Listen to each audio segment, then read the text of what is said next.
The young assistant stood waiting for me, apparently hoping for some kind of human reaction. I think I muttered something unintelligible when he handed me a clipboard to sign after those rather unpleasant words. Mihra Nathan Becker, you have been served with a court summons. Please sign to acknowledge receipt. A few strokes of a blue pen, a glance into his narrowed brown eyes, and it was over. He turned and left me standing with a white envelope in my hand on the threshold of the apartment I now called home. Boxes still stood in the corners of every room, and several bags of items purchased at local stores were ready to be distributed throughout the apartment to give it some functionality. That first night had been months in the making. I just didn't realize it until the albatross hit me.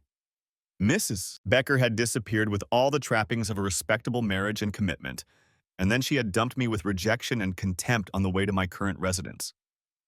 It was a short trip, half a mile away from what had once been my home. When I returned from a business trip to Atlanta, where I had been meeting with a new client, all my personal belongings were neatly packed in the garage, and there was a handwritten note on one of the boxes. The lawyers will take care of the rest. No signature, nothing. When I tried to put the key in the locks, they wouldn't turn. The windows were closed, the basement door was locked, and I was clearly out on the street. There was no one home, and if I had wandered around Jupiter, everything would have been as familiar as I felt at that moment. In the last couple of months, Michelle and I had been arguing more than usual, and I even brought up the idea of seeing a family therapist, but to no avail.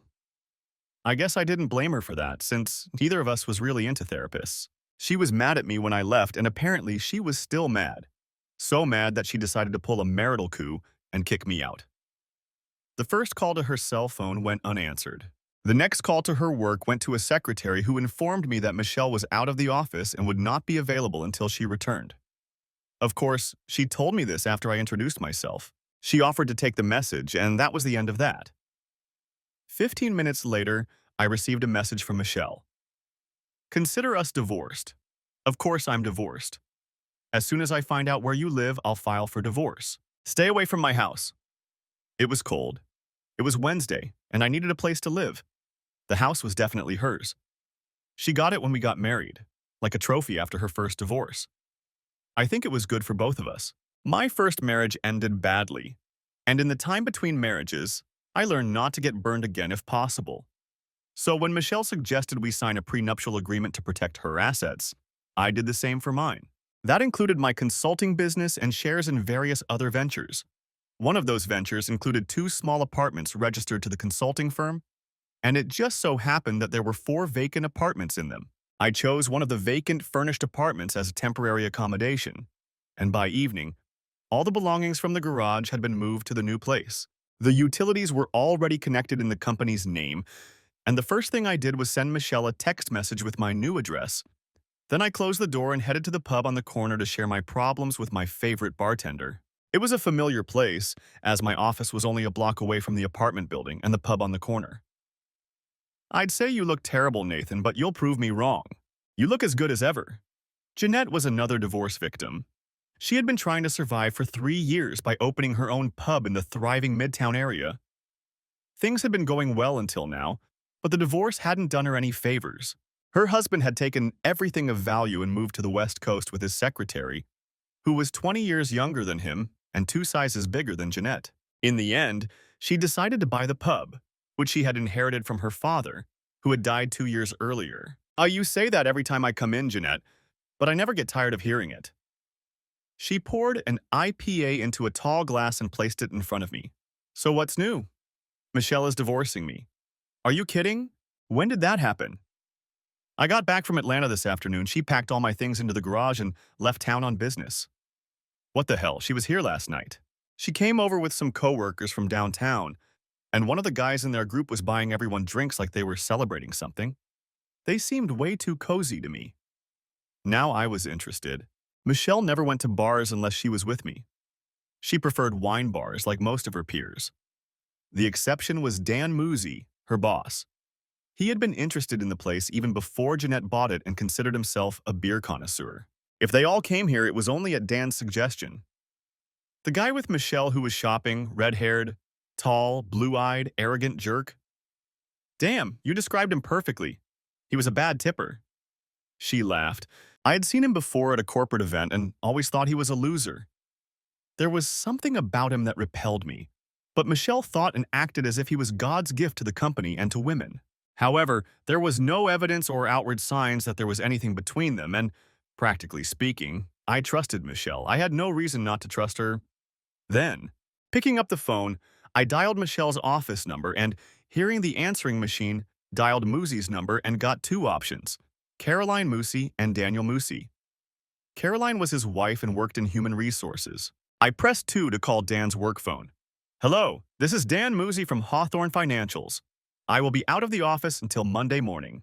Please leave a message and I will get back to you as soon as possible. I sent an email to Michelle's work address. The response was as expected. I will be out of the office until Monday morning. For any urgent matters, please contact Cheryl Griggs. Nathan, what are you doing? Jeanette asked with a smile. Jeanette asked with a smile. Jeanette asked with a smile. Jeanette asked with a smile. Jeanette asked with a smile. I'm looking and seeing. I opened the map app on my phone, dialed Michelle's number and searched for her. 10 seconds later, the screen showed that she was at the Pierpoint Dunes Hotel, an hour's drive south along the beaches. Give me your phone, Jeanette. She handed me her phone, and I dialed the hotel number. Dan Moosey's room, please. Who is this? Hawthorne Financials, he's expected. The operator connected me to his number. Good guess. On the third ring, someone picked up. Hello? I hesitated for a moment, but looking at Jeanette, I hung up. Michelle answered the phone in Dan Moosey's room at 11:05. There was no doubt about it. The next call was easier. I called directory assistance to get the number and asked to be connected. Hello? Mrs. Caroline Moose? She answered affirmatively. I'm sorry to bother you at this hour, but my name is Nathan Becker. We seem to have met a couple of times at corporate events. Yes, Mr. Becker. I know your wife, Michelle, through work.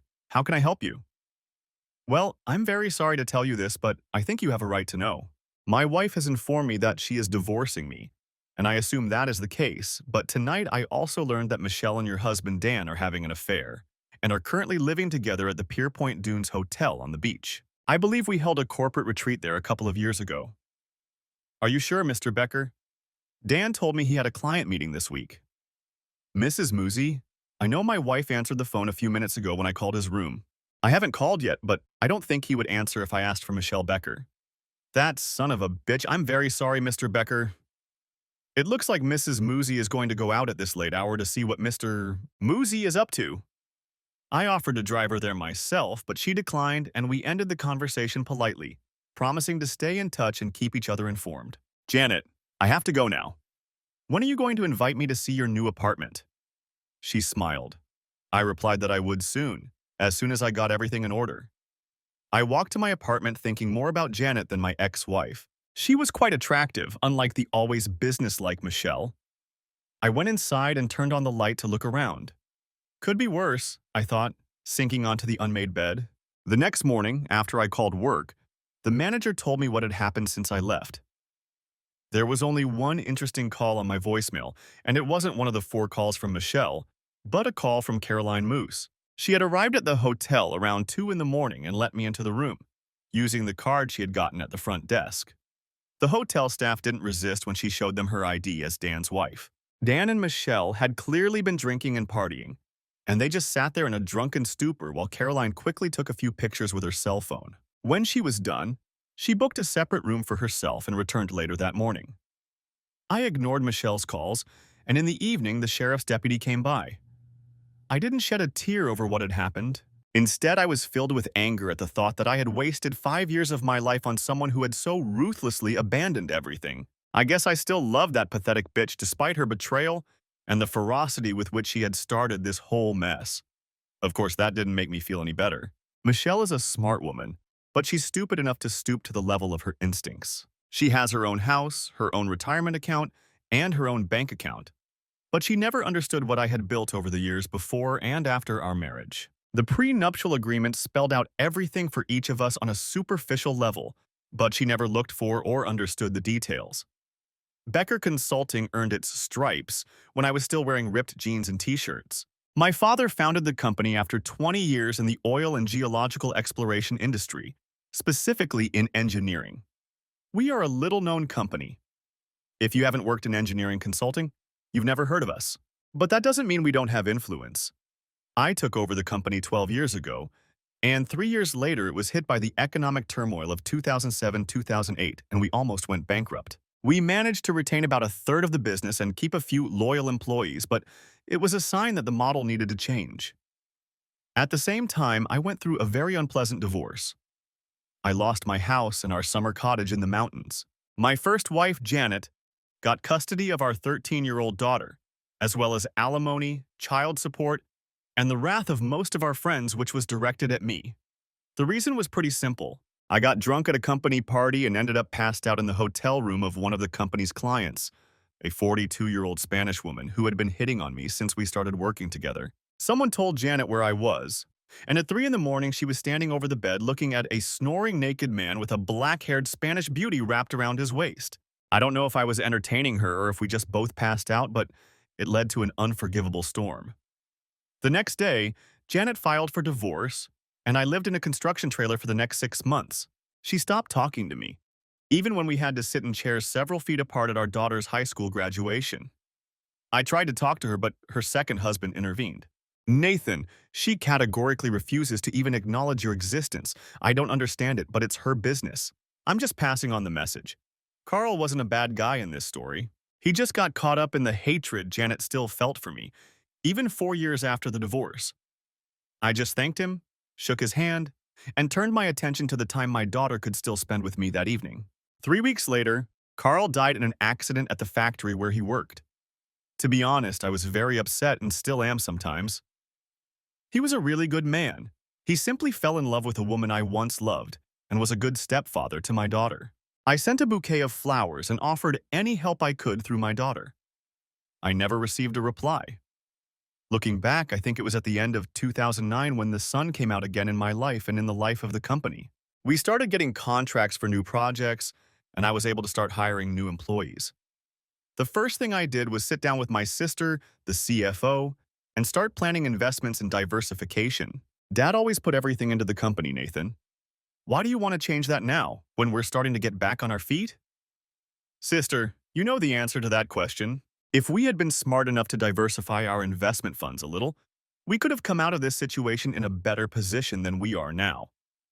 I want to move the profits into a more diversified portfolio. Let's buy some real estate, maybe some undeveloped land, maybe some housing. So that's what we did. Real estate led us to financial services, and that's how Becker Consulting became the owner of 55% of Hawthorne Financials. The company was acquired through the holding company Carolina Capital when it was worth a third of what it is today. The years 2009-2010 were a great time to buy anything related to real estate and finance. Carolina Capital, in turn, was separated from Becker with an additional LLC layer. Now, I suppose I should admit my mistake. I started dating Michelle a couple of years after I came out of my depression following my divorce and returned to the company. It's amazing that I managed to start a personal life at all. However, we got along well from the start. Perhaps it was due to our shared experience of divorce, although I was open from the start about why Janet had divorced me, albeit under unclear circumstances. I didn't tell her that she worked for a company that was in turn linked to a controlling stake, owned by my family's company. I meant to, but to be honest, I never did. Once I missed the opportunity to tell her, too much time had passed and I just didn't feel comfortable bringing it up. Besides, I never thought it would be a problem.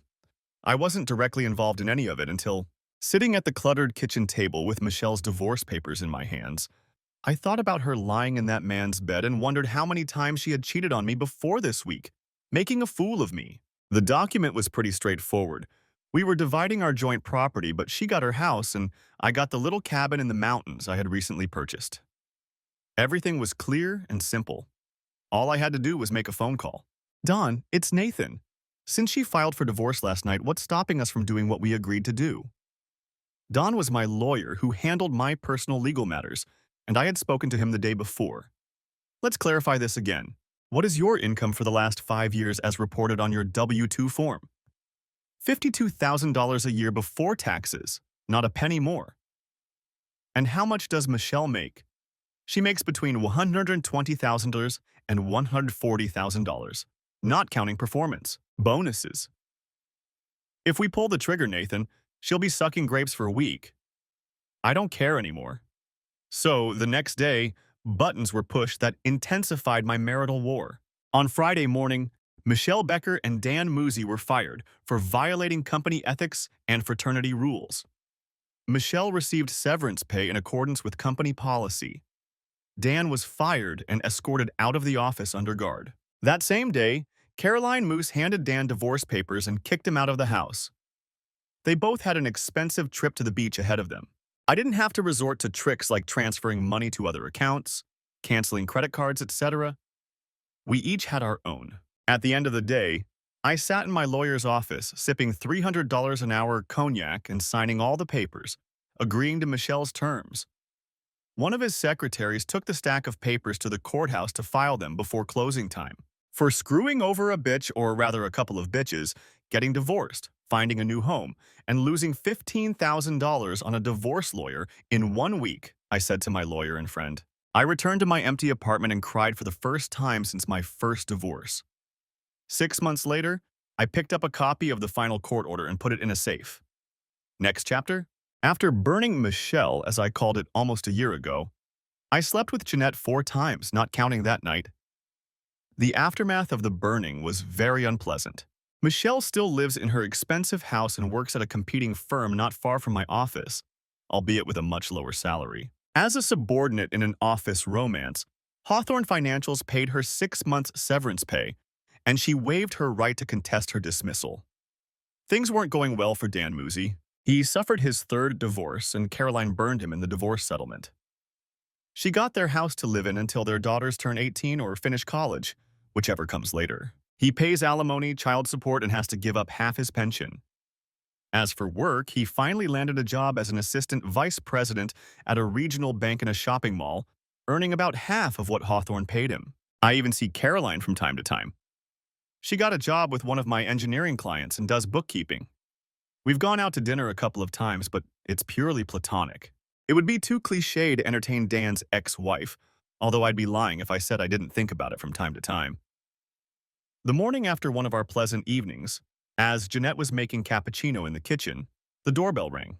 "Hi, Dad." She stood there with an uncertain smile, waiting to be invited in. Mom and I named her Rose after Janet's mother, although the dominant red hair gene in her family hadn't shown up. She had my hair and skin, dark and tanned. I hugged her and invited her in. We hadn't seen each other for several months, and even then there was a tension between us that I couldn't understand. "How are you, Rose? What a nice surprise this morning." At that moment, Janet entered the living room and introduced herself.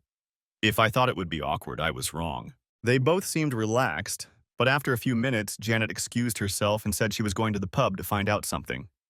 "Dad, I know I don't come here as often as I should, and I'm sorry for that. I'd like to change that if I can." "Honey, you don't need to change anything. You're always here, you know that." We chatted a little more, and then she became much more serious. She seemed to hesitate before muttering, "Mom had a nervous breakdown and was put in the hospital to recover." Part of me wanted to shout, "What the hell does that have to do with me? She hasn't said a word to me since the day she filed for divorce when you were only 13. But I didn't. In 8 years, the woman I had been married to for 14 years had never known that her blood ran through my veins. "Rose, I'm so sorry. What can I do for you?" I didn't know what to expect in response, and what she said next discouraged me. "Mom wants you to visit her in the hospital." The last time I tried to talk to her was at Rose's high school graduation, and I wasn't sure what I was going to say to her. Actually, that's not true. There were many things I would have liked to discuss with her years ago. For example, why couldn't she have at least sat down with me and talked about what happened that night when she found me in the hotel room? It was only later that I learned that another couple had brought 2 very drunk party guests to the room and left us there. Unfortunately, neither I nor the woman in question could remember how we ended up in the room or what we were doing there. When we woke up the next morning, we were both in the same bed and very surprised. She later told me that she didn't think we had done anything that night, but she couldn't say for sure. "Rose, if you think I should go to her, I'll do it for you. I can't imagine why she wants to see me. Dad, I think this has been going on for a long time. When Carl died, Mom hardly left the house and didn't go anywhere except to work, except to visit me at school sometimes. A couple of months ago, I came home and found her drunk and in tears. She wouldn't tell me what had happened, Just kept saying it was all a mistake. Last week, a neighbor found her on the street at night, wearing only her underwear and very drunk. The police took her to the hospital and kept her there for a week with her consent. A couple of days ago, she asked me to come and ask if you could visit her. I assured Rose that I would come, bought her lunch at a nearby cafe, and began to find out what was going on in her life. She was about to graduate from college with a degree in marketing, but hadn't found a job yet. Until then, she was going to continue working as a waitress downtown. After we parted ways and she assured me that I would definitely visit her mother, I crossed the street and sat down at the bar. I had barely placed my order when a tall glass of IPA appeared in front of me. "So, everything okay with your daughter?" Jeanette asked. "Yeah, I think so. But damn it, her mother wants me to visit her. She's in a mental hospital downtown. The one who squeezed every last drop out of you and wanted to send you to a shelter. The one and only. You're lucky." She smiled and went to the bar to wait for customers. On Sunday afternoon, I was ready as ever. I always dress well, but this time I opted for a casual look. Jeans and a sweater. As I reached for the door handle, my mouth went dry and I searched my pocket for a mint. It was a 10-minute drive to the hospital, but it felt like I was staring into the abyss for half my life, or at least 8 years. I don't know why I felt that way. Over the past year, I had managed to get married for the second time, get divorced, and feel comfortable in my own skin. The dryness returned when the elevator arrived, and I chewed on a soft mint candy, hoping the sharp taste would drown out the smell of cotton wool. It was one of those glass elevators that are outside, and when you go up several floors, the ground disappears from under your feet. Finally, the elevator slowed down, stopped, and the door opened. I was very surprised. It didn't look like a hospital ward at all, let alone a cuckoo's nest. On the contrary, it looked like a cozy little house with soft furniture and pictures on the walls. I entered the ward, and a stocky nurse led me to the residence where Janet lived. The nurse knew nothing about my medical history or the adventures of the patient and visitor, only that I was on the visitor list and that everything was in order. I cannot describe the feeling I had when I approached her and saw her before she saw me. 4 years ago, she was a devoted wife to another man and did not want to hear a word from me. That was the last time I had seen her until that moment. She was still attractive, although the hospital gown did not flatter her figure. She had lightened her hair from its natural blonde to a shortcut. "Hi, Nathan. Thank you for coming." There was a smile in her eyes, but at the same time sadness or pain. I couldn't tell. "Hi, Janet. It's good to see you." I didn't know if it was true or not, but at that moment, those words seemed appropriate. We didn't hug, and I didn't greet her like an old friend. Damn, I shook her hand like a business partner. It felt really weird. "Damn, what a place to meet after all these years, huh?" she said with a hint of sad irritation. It was obvious she was trying to keep her cool. "I guess this isn't where I'd look if I wanted to grab a beer and chat," I said, trying to break the tension hanging over the conversation. "Well, they make good iced tea here, and it's not London style." She smiled again, and her eyes sparkled with life. "I asked Rose to see if she could invite you. And I know it seems strange after all these years of silence. But it was necessary. Both my doctor and I agree." She paused for a moment, then continued. "I think you already know that I've completely lost my mind, otherwise I wouldn't be sitting here, right? Rose saw this coming, but I let the situation get out of control. I'm sure there's a reason for it, but that's no excuse. Nathan, the first thing I need to do is apologize to you for my behavior. I know that someday I'll have to explain the circumstances that led me to act that way, but now is not the time. I would like to do that later in a more appropriate setting. But I want you to know that I regret not sitting down and talking to you at the end.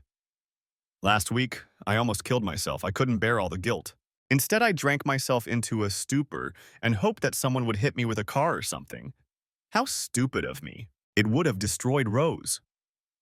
Janet, the important thing is that you reached out for help before it happened. And I know Rose is very upset right now. She came over yesterday morning, we talked for a long time, and then we went out to lunch. She's a lovely girl. I'd say you've done a wonderful job raising her." She thanked me for that and smiled warmly. "Yes, she's a wonderful child. Hell, she's a woman now, but I definitely ruined her life. I don't think being your doppelganger helped. You know, Carl always tried to tell me I was doing the wrong thing, but he was always a gentleman and never interfered." Janet quickly turned away, her eyes filling with tears, and she quickly pulled herself together before turning back. "Carl was a good man, Janet. I was very sorry to hear what happened at the factory. Yes, I know, Nathan. Rose told me that you offered us everything we needed and I was cold as always. I'll regret that for the rest of my life. And I'm so sorry you got divorced, Nathan. I know it was painful. We talked for a few more minutes about Rose and what was going on in her life, and then I got ready to leave. Well, what's next, Janet? I'm going to stay here for a few more days, as the doctor advised. When I get home, I'm going to take things a little easier. If you don't mind, I'd like to meet with you sometime to talk about what happened between us, Nathan. I need to get it off my chest, and you have a right to hear it, even after all these years. Is that okay? She looked at me hopefully, and I didn't know what I wanted from this, so I compromised. Let's see. Let's get you cleaned up and make sure Rose is okay, and then we'll decide what to do, okay? As I rode down in the elevator, I realized that the entire day had been a complete anticlimax. She regretted how things had ended, that it had driven her crazy and landed her in a mental hospital. I think I burst out laughing before I even reached the first floor. It sounds cruel, but it really was funny. I wiped tears from my eyes as I walked to my car. Over the past couple of months, Jeanette and I had grown closer, and I enjoyed spending time with her. She became my advisory board, and I became hers. She was wiser than her 35 years would suggest, and I valued her opinion. In the morning, I made her breakfast, blueberry pancakes and English sausages, and she left for the pub around the same time I left for the office. I had to leave town for a few days on business, so I asked Rose to keep me posted on her mother's condition. By the time I returned at the end of the week, Janet had been discharged from the hospital, and Rose was spending a lot of time at home helping her recover as best she could. I think she just wanted to be close to her mother. Dad, are you coming to my graduation? I hadn't forgotten, but I hadn't thought about it either. It would mean another encounter with her mother. Of course, sweetheart. And when you're ready, I want to talk to you about work. Do you mind? No, I don't mind, but you know what I want to do, Prouda? And Mom will be there too, just so you know. Rose wanted to work at a startup, and we usually had one or two ventures in the planning stages and possibly launching. It would give her quick training and experience. And if she was willing to work hard, it would be a good way to break into the business world. Janet, on the other hand, wanted something completely different. And I don't know if I was ready for that. Listen, what's the worst that could happen? She'll say she's sorry she shouldn't have talked to you like that, and now you'll all be friends again. Janet burst out laughing. I'm serious. Don't you wonder why you were kicked out like a sick mule? She seemed to have me figured out. For 8 years, I had wondered why she had turned her back on me, but a lot of water had flowed under the bridge since she burned it.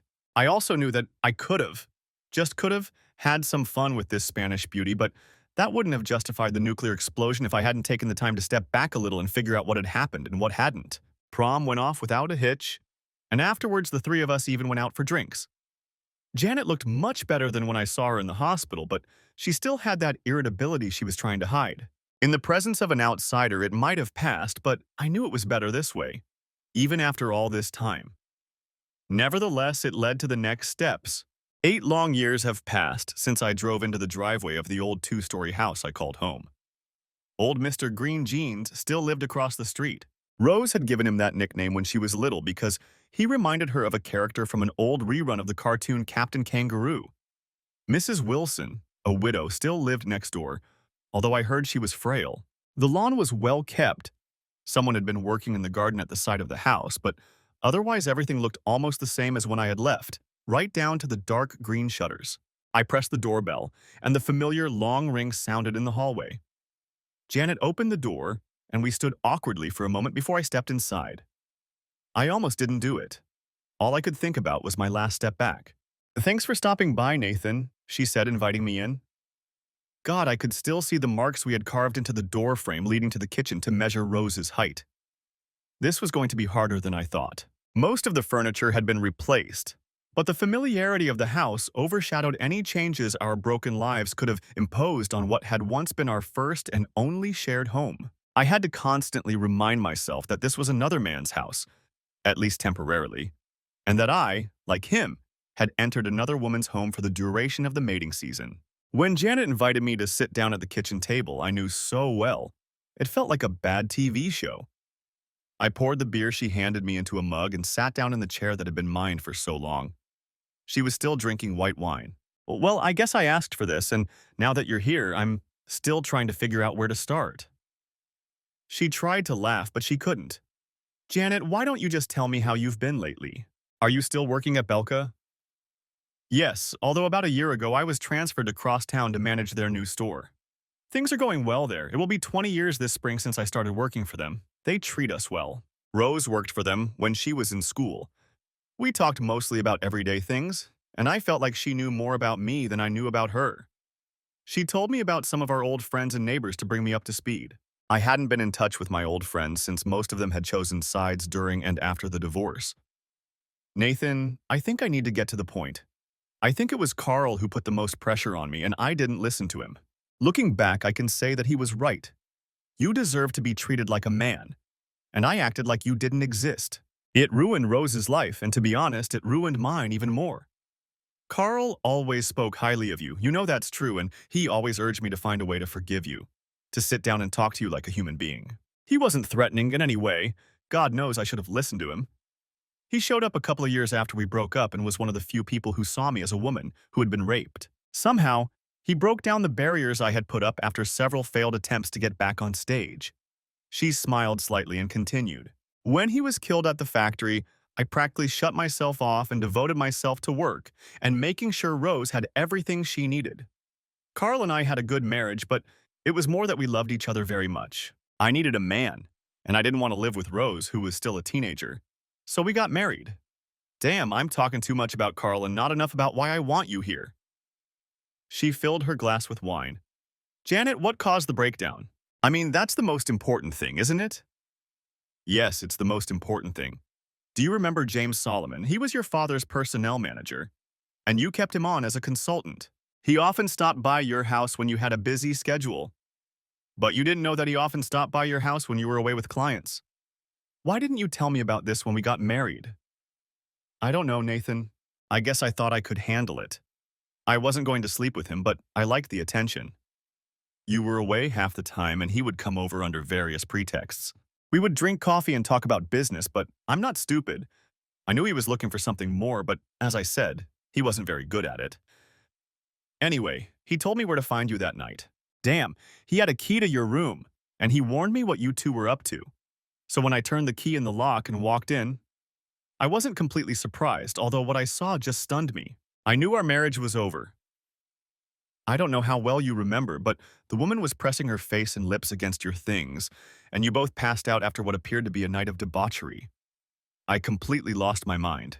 In all these years, despite all the opportunities, I had never once enjoyed myself with another man, and I felt completely humiliated. I decided that the only way out was to burn everything to the ground, especially when James told me that it wasn't the first time you'd done it, that you did it all the time, that all the counselors knew about it, and even some of our friends. You can see how that ended. As for James, he finally got what he wanted after I sued him, and now I feel terrible, but he turned out to be a waste of time. It lasted about a month, and we broke up.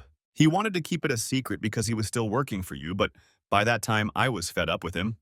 I sipped my beer, listening and watching her. I remembered that James had left a few months after that incident, although I had explained it away as him being unhappy about my alleged affair. I had no idea he had been having fun with Janet while I was away. She continued. I refused to forgive you for that. And you know what happened next, at least until a few months ago. I got a call from a woman named Susan Solomon, James's widow. He died of pancreatic cancer a few weeks ago, and before he died, he wrote several letters to people he wanted to be delivered after his death. James had become a born-again Christian, and according to Mrs. Solomon, he needed to confess to several people whom he felt he had hurt during his lifetime, and I was one of them. She wanted to give me a letter. When she found out I was married to you, she told me she had a letter for you too, and we agreed that I would give it to you in person. She handed me a small white envelope across the table. James's confession led to my final nervous breakdown, and you know how that ended. Mrs. Solomon was convinced that James was truly remorseful for what he had done to us, and when he realized what he had to do, he was too ill to travel. What did he do, Janet? He set it all up. He and his friends spiked the drinks you and Mrs.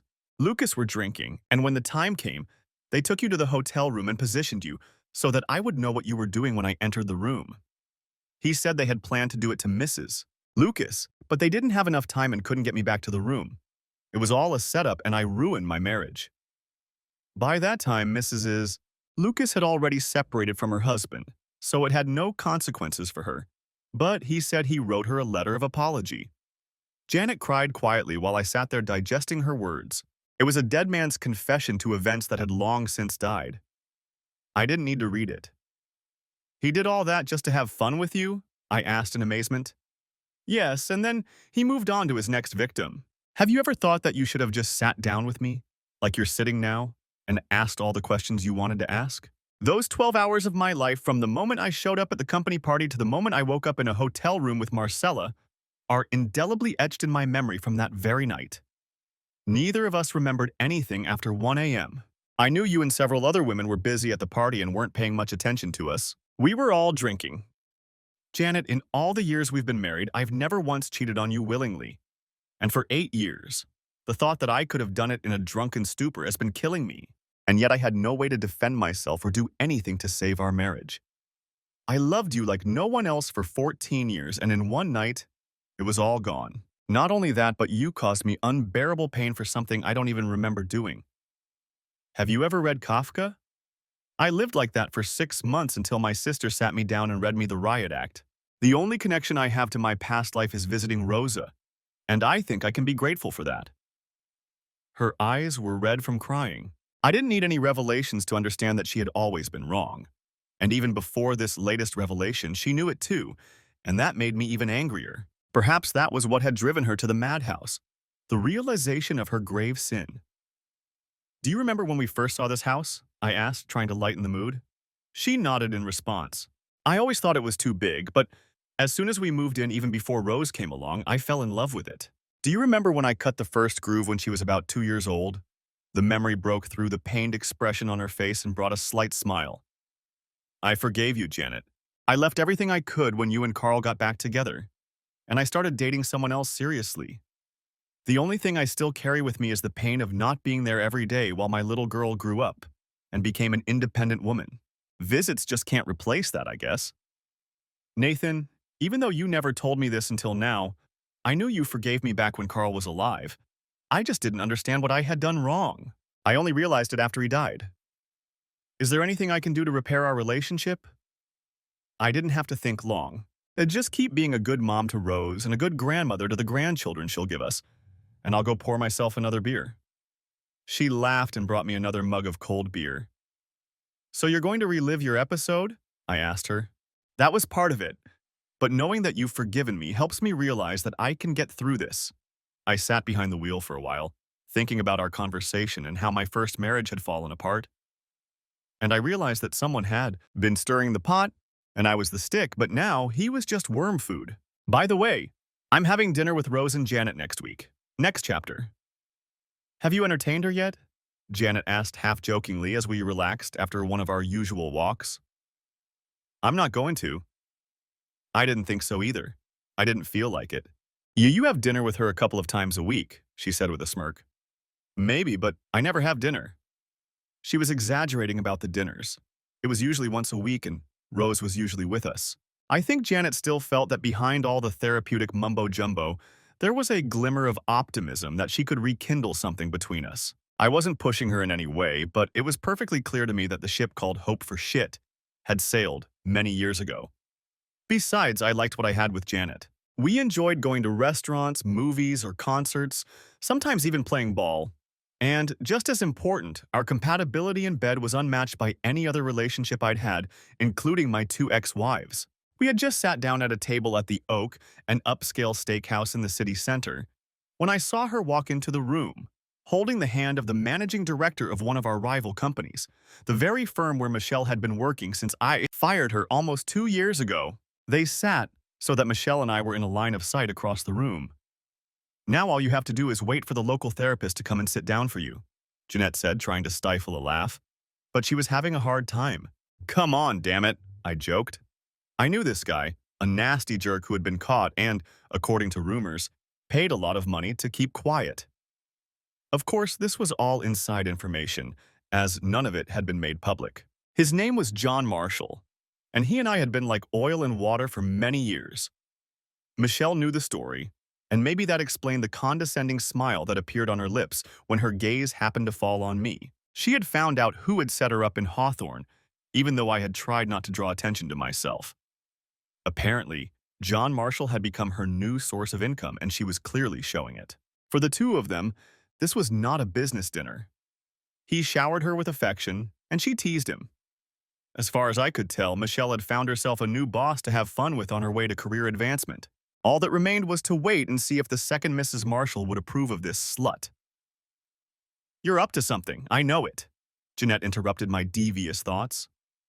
I just smiled at her intuition. I had something to smile about. Mrs. Marshall was in her second marriage to a kind old man named John, and I was sure Michelle had no idea that Cheryl Marshall was the sister of none other than Caroline Roberts, formerly Mrs. Caroline Moose. It's a small world, after all. Cheryl's late first husband worked at the same firm as John and was its managing director when Marshall was hired. The couple had a good reputation, and after his death, the company established a memorial scholarship for local school children. Call it coincidence or just the fact that I've been in a similar situation several times before, but I had a feeling that one of the ex-wives would need the services of a recruiter if things went her way. I think back in the days when payphones were still in fashion, they called it tossing a coin. A couple of months later, I learned from Caroline that her sister had filed for divorce from John Marshall and named Michelle in the suit. Everything went fairly quietly, but a few weeks later, Michelle put her beloved house up for sale. I almost decided to make a token bid, but Janet, oddly enough, talked me out of it. "What are you going to do with it when she leaves town?" she asked. She asked seriously. "Probably sell it again." "Great. She'll take your money, get rid of the burden, and leave. And you'll be left with the debt." "I thought you were smarter than that, Nathan Becker." I thought so too, and agreed to give up on the stupid idea. A couple of months later, Michelle sold her trophy house, accepting a price lower than she had originally asked for. Sometimes it's good to have friends in real estate. In the end, she moved a couple of hours south in search of a new career ladder to climb. Before she left, I cornered her at Ruby Tuesdays during lunch. She was alone. Otherwise, I would never have approached her, but this time I wanted answers to questions I probably already knew the answers to. "Michelle, nice to see you at such a fancy place," I said, sitting down across from her. She looked furious, but I just raised my hands and said, "Peace." It was complete nonsense. I didn't care if she calmed down or not. I just wanted answers. "Did you come here to gloat over your bloody victory, Nathan?" "Well then, to hell with the world." "No, Michelle. I just want a simple explanation, that's all. Just tell me why and how you did what you did." I waited a long time for her to respond, but she didn't have the courage to shut up and say something intelligent. "You want me to tell you how worthless you are? Fine, you're terrible in bed. Are you happy now?" I just laughed, took a sip of my tea, and laughed some more. A puzzled look came over her face, and then she just sighed. "Okay, you're not that bad. In fact, you're not bad at all. You're damaged goods, Nathan, very damaged goods." "What do you mean? What does that mean? You dumped me, threw out all my stuff, locked me out, and didn't even sit down with me to discuss it. Go to hell, you spoiled brat."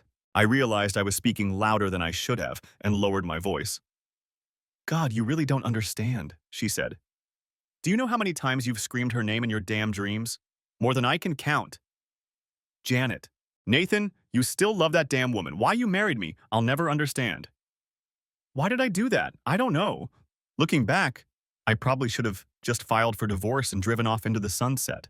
By the way, I didn't enjoy my relationship with Dan until the night his wife caught us, and I didn't enjoy my relationship with anyone else either. The next day, I tried to call you to see if there was any chance of repairing our relationship, but you didn't answer. And when Caroline told me how she found out, I realized I was wasting my time. Michelle, I didn't even realize I mentioned her name in my dream. I wish you had told me. Anyway, I don't love her like I used to. We had a lot of baggage and unresolved issues, you know? I guess I was, and probably still am, damaged goods, but not because of what you thought. It's because of what you did to me. A puzzled expression flashed across her face, and then that damn bitch just grinned. You don't know it, but you're in love, Nathan. You never stopped loving her. You're like a tough Mickey Rourke trying to hide her away with some barmaid. Janet isn't your love, Nathan, and neither am I. Your wife is Janet, and she always will be until the day you die. To you, I'm a whore who left you for a quick career, but you're wrong. I'm just a woman who was faithful to her husband until she realized it wasn't necessary. Yes, I saw Marshall as a ticket to a better life, but he came to me. I didn't chase after him. And to be honest, he was the one who flirted with me, telling me about his marriage, otherwise I wouldn't have touched him. Same with Dan. I took him at his word. But to hell with it. That's all in the past, isn't it? I took a sip from my glass and just nodded. Maybe we'll see each other again, Nathan. With that, she left, and I sat there feeling like I'd just been handed the bill in a hat. I don't even like Mickey Rourke. To hell with her, she's wrong. But that didn't stop me from watching her walk to her car and wondering if there was a grain of truth in all of it. Next chapter. Sometimes Rose would cancel our meeting, and Janet and I would have lunch somewhere downtown, usually reminiscing about Rose's youth. Eventually, I would return to the office, angry at the world for taking those years away from me. Janet didn't seem to notice, and neither did Rose. One afternoon, I lost my temper and took my anger out on Janet. That evening, I called her, apologized, and felt relieved. It was probably a kind of pressure release. Janet called it a quarrel. If you take her candy away, she'll probably cook you dinner, baby. You two are like a married couple, except you don't entertain each other yet, she said, leaning back in her chair to enjoy the memories of our date. There was a time. You know the story. Yes, I do, but I see the signs. In the meantime, I'll hold you. I liked that she held me, and I showed her my appreciation at every opportunity. What I didn't like was the conflict. I felt like Rose was pressuring me, and Janet was covering for her. Even Janet seemed to agree with some of the things that were happening that I wasn't involved in. I had to do something. Rose, here's your chance. We have an opening at our new office in Atlanta, and I'd like you to take it. I'll have to move, Dad. I know, but it's only for a couple of years, and then I'd like to have you back and put you in charge of all these functions here. I have a couple of employees who are retiring around the same time, and this will prepare you for that opportunity. She thought about the offer for a few days and finally accepted the job. Rose worked in our Atlanta office for a couple of months before I had lunch with Janet again.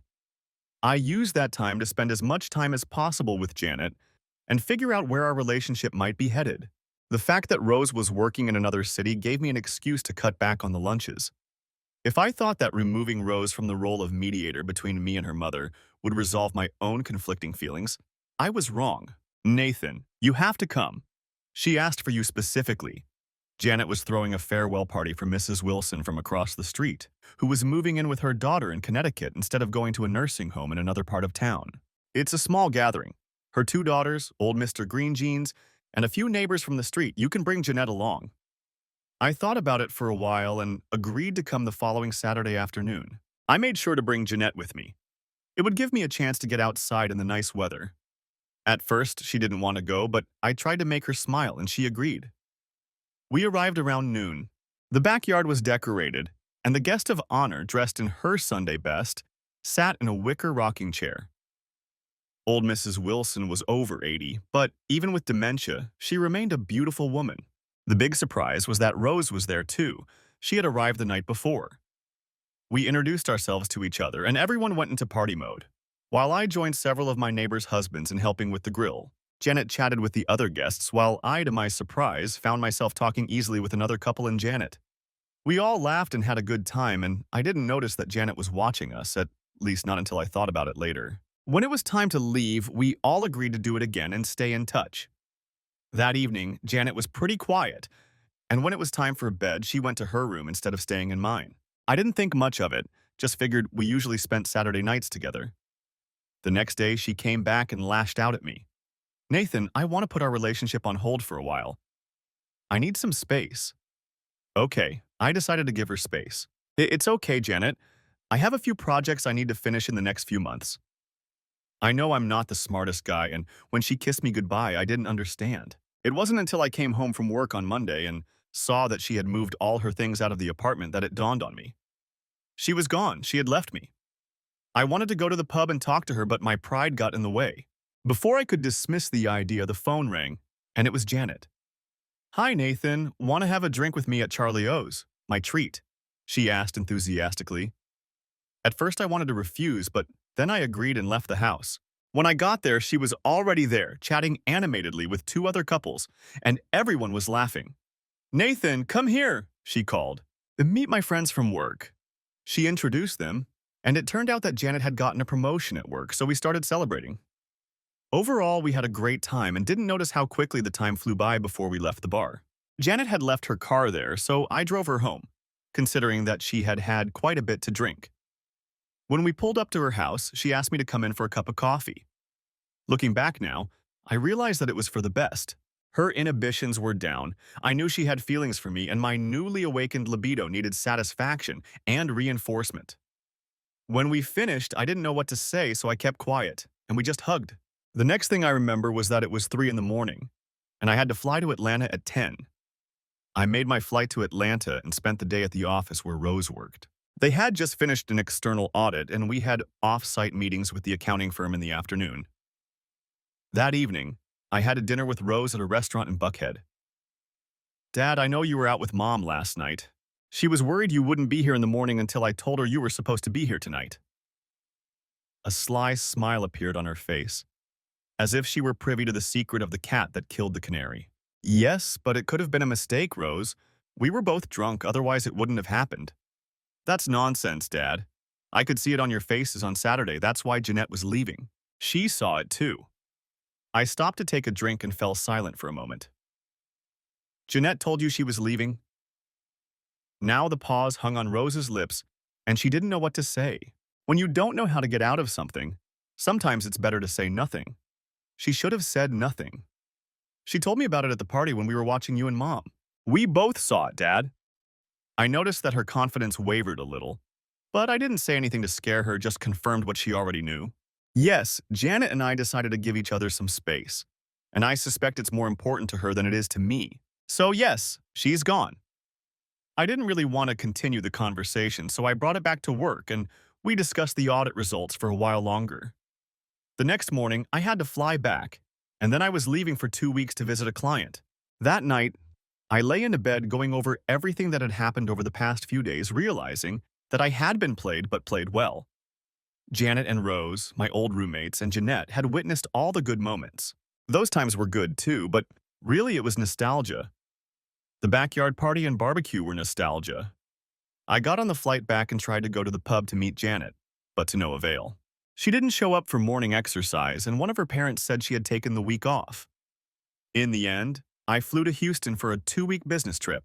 I left her a couple of messages, but she didn't respond, and I didn't want to push it and come across as rude. I decided to just wait until I got back. I flew into town on Friday afternoon, and when I walked into the pub, one of the new bartenders told me she had gone out for the evening with a friend. As she said this, she winked, and my heart sank. She hadn't known we were a couple until she found out a couple of weeks ago. Janet called me regularly after our night out, and I answered her calls when I was free, but never got personal. I wasn't ready to tell her it was a mistake, and I didn't know how to do it yet. As a result, I threw myself into work. It's an old habit. I did this twice after each divorce. Both Janet and Rose gave me space, and I think it's because Rose talked to her mom, and maybe they had second thoughts about their plan. The plan was to invite Jeanette over so she could see how well Janet and I got along. It worked, but it didn't have the desired effect, and after a couple of weeks, I think they all figured it out.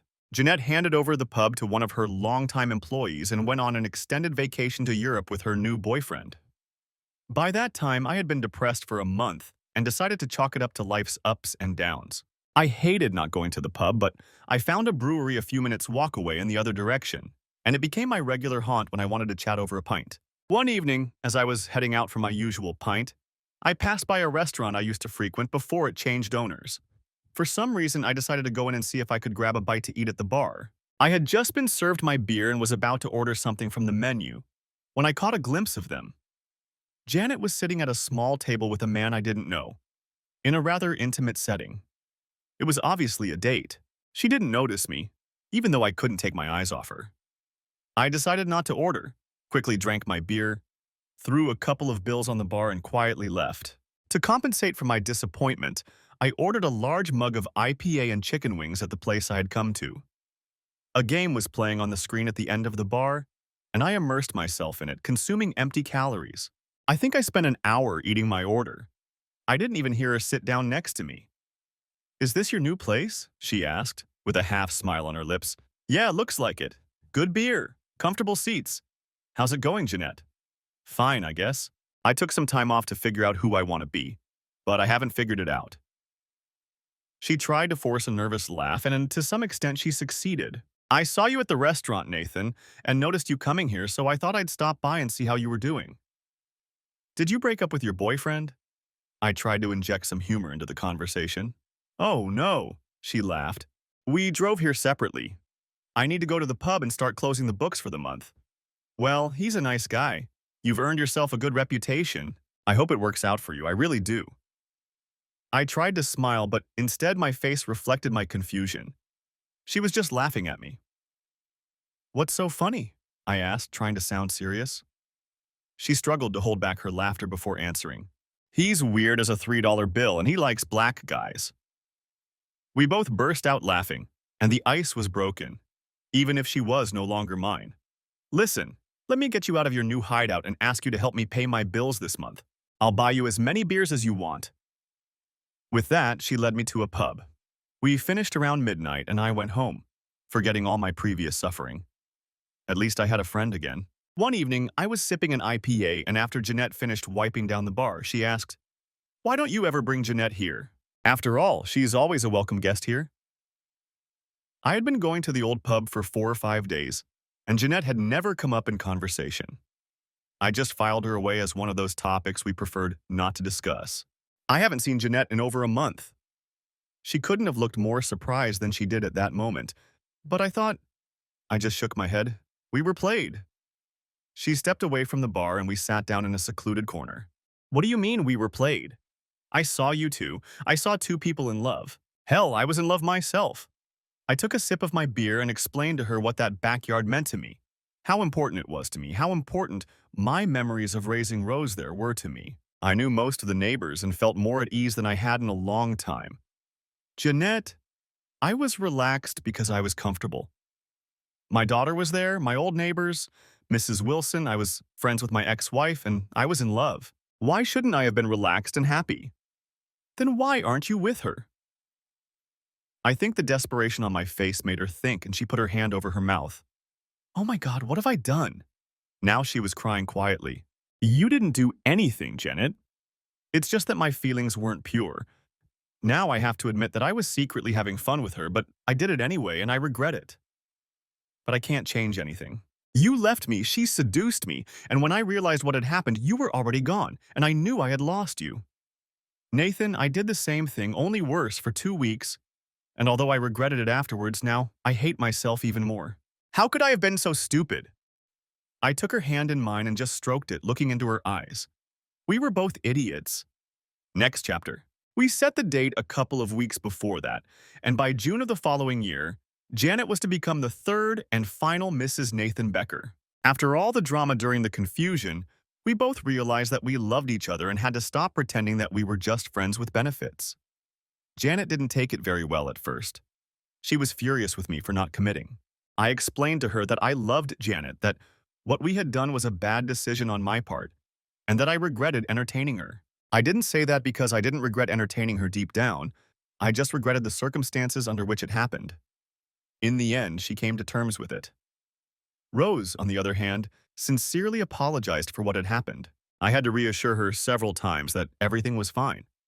She'll be a bridesmaid at the wedding. Michelle found herself another sugar daddy on in Savannah and is now the vice president of a real estate company that handles commercial projects throughout Georgia. The problem is, she's not his only mistress. She just doesn't know it yet, but she will sooner or later. Thanks for watching. I hope you enjoyed it, so subscribe to my channel and watch the next video.